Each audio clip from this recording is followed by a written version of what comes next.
एहि विधि कही कही बचन प्रिय, लेहि नयन भरि नीर। किमि चली हहि मारग अगम, सुठि सुकुमार शरीर। अर्थात इस प्रकार प्रिय वचन कह कह कर सब नेत्रों में प्रेम अश्रुओं का जल भर लेते हैं और कहते हैं कि ये अत्यंत सुकुमार शरीर वाले दुर्गम कठिन मार्ग में कैसे चलेंगे।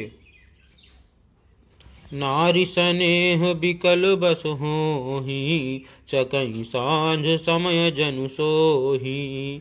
मृदु पद कमल कठिन मगु जानी, गहबरी हृदय कहीं बरबानी। अर्थात स्त्रियां स्नेहवश विकल हो जाती हैं, मानो संध्या के समय चकवी भावी वियोग की पीड़ा से सो रही हों, दुखी हो रही हों। इनके चरण कमलों को कोमल तथा मार्ग को कठोर जानकर वे व्यथित हृदय से उत्तम वाणी कहती हैं।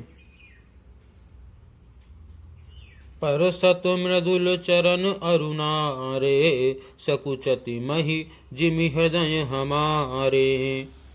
जौ जगदीश इन्हि बनु दीन्हा, कस न सुमन मय मारगु कीन्हा। अर्थात इनके कोमल और लाल लाल चरणों तलवों को छूते ही पृथ्वी वैसे ही सकुचा जाती है जैसे हमारे हृदय सकुचा रहे हैं। जगदीश्वर ने यदि इन्हें वनवास ही दिया तो सारे रास्ते को पुष्पमय क्यों नहीं बना दिया। ज्यों मांगा पाइय विधि पाही, ए रखी अहि सखी आखिन माही।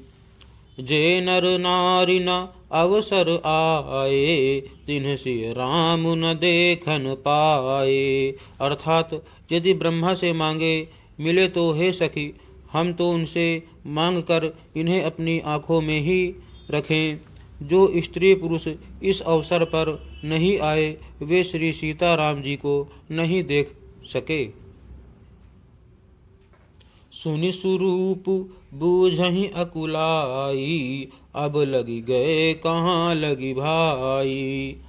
समरथ धाई बिलो कहीं जाई, प्रमुदित फिरहि जन्म फल पाई। अर्थात उनके सौंदर्य को सुनकर वे व्याकुल होकर पूछते हैं कि भाई अब तक वे कहाँ तक गए होंगे। और जो समर्थ हैं वे दौड़ते हुए जाकर उनके दर्शन कर लेते हैं और जन्म का परम फल पाकर विशेष आनंदित होकर लौटते हैं। अबला बालक वृद्ध जन, कर्मी जहीं पछिताहि। होहि प्रेम बस लोग इमि, राम जहाँ जहाँ जाहि। अर्थात गर्भवती प्रसूता आदि अबला स्त्रियां, बच्चे और बूढ़े दर्शन न पाने से हाथ मलते और पछताते हैं। इस प्रकार जहाँ जहाँ श्री रामचंद्र जी जाते हैं वहाँ वहाँ लोग प्रेम के वश में हो जाते हैं।